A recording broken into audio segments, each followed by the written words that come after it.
ՀԱՊԿ-ն այսօր կորցնում է թե իր գրավչությունը, թե ազդեցությունը, թե վստահությունը։ Բիշկեկում իհարկե Պուտինին կարող են շատ ջերմ ընդունել, բայց իրական պատկերն այլ է։ Հայաստանը սառեցրել է իր մասնակցությունը դաշինքին, Ուզբեկստանը վաղուց դուրս է եկել դրանից, Թուրքմենստանն ու Ադրբեջանը երբեք չեն էլ միացել, իսկ Ղազախստանն ու Տաջիկստանը կառուցում են արդեն սեփական անվտանգային ռազմավարությունները։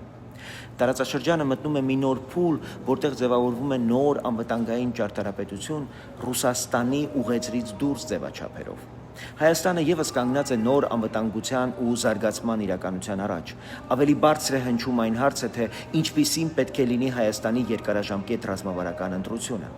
Որոշ քաղաքական եւ փորձագիտական շրջանակներ պնդում են, որ անհրաժեշտ է հակակշռել կախվածություններին, պետք է վերանայել մեր դաշնակցային հարաբերությունները Ռուսաստանի հետ եւ առավելագույնով օգտագործել Հայաստան-Եվրամիություն համագործակցության գործիքակազմը մինչեւ իսկ անդամակցության հեռանկարների քննարկում։